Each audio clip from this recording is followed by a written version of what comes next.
ভারতের ছায়া থেকে বেরিয়ে নতুন কূটনৈতিক সমীকরণ গড়তে শুরু করেছে বাংলাদেশ। বহু বছর ধরেই দক্ষিণ এশিয়ার আঞ্চলিক রাজনীতিতে ভারতের প্রভাব ছিল সবচেয়ে বেশি।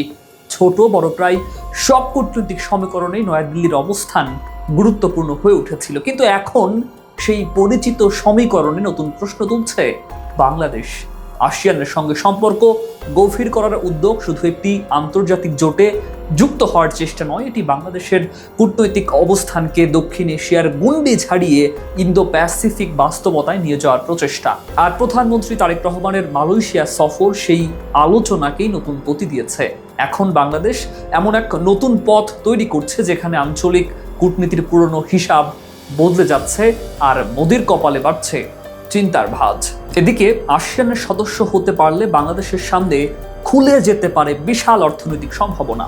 দক্ষিণ পূর্ব এশিয়ার বিশাল বাজার, নতুন বিনিয়োগ, উন্নত প্রযুক্তি, সরাসরি বাণিজ্য, দক্ষ জনশক্তির জন্য বড় কর্মসংস্থান এবং বঙ্গোপসাগরকে কেন্দ্র করে নতুন বাণিজ্য করিডরের সুযোগ, সব মিলিয়ে এটি হতে পারে বাংলাদেশের অর্থনীতির অন্যতম বড় অর্জন।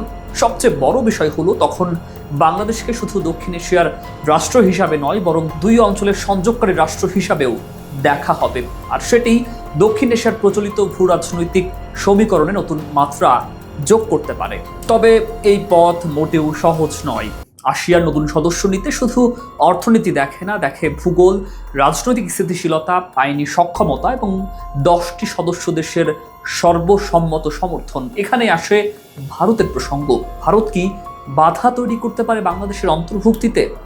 ভারত প্রকাশ্যে বাংলাদেশের আসিয়ান অন্তর্ভুক্তির বিরোধিতা করবে এমন কোনো প্রমাণ নেই। তবে দক্ষিণ এশিয়ায় নিজের কৌশলগত প্রভাব বজায় রাখার স্বার্থে নয়াদিল্লি পুরো প্রক্রিয়াটি গভীরভাবে পর্যবেক্ষণ করবে, এমনটা ধরে নেওয়া অযৌক্তিক নয়। একই সঙ্গে মিয়ানমার সংকট, রোহিঙ্গা ইস্যু, চীন ভারত প্রতিযোগিতা এবং ইন্দো প্যাসিফিক রাজনীতিও এই সিদ্ধান্তকে আরো সংবেদনশীল করে তুলবে। তারপরও বাংলাদেশের হাতে শক্তিশালী কিছু কার্ড রয়েছে। প্রায় 18 কোটির বাজার, দ্রুত বিকাশমান অর্থনীতি, তৈরি পোশাক, ওষুধ, তথ্য প্রযুক্তি, জাহাজ নির্মাণ, বঙ্গোপসাগরে কৌশলগত অবস্থান এবং চট্টগ্রাম, মাতারবাড়ি, মংলা ও পায়রা বন্দরের মতো এসবই গুরুত্বপূর্ণ বন্দর বাংলাদেশকে আসিয়ানের জন্য সম্ভাবনাময় অংশীদারে পরিণত করেছে। তাই এখন প্রশ্ন শুধু সদস্যপদ নয়, প্রশ্ন হলো বাংলাদেশ নিজেকে এমন এক রাষ্ট্রে রূপান্তর করছে যাকে বাদ দিলে আসিয়ানি অর্থনৈতিক কৌশলগতভাবে ক্ষতিগ্রস্ত হবে। সুতরাং বাংলাদেশের সামনে এটি শুধু একটি কূটনৈতিক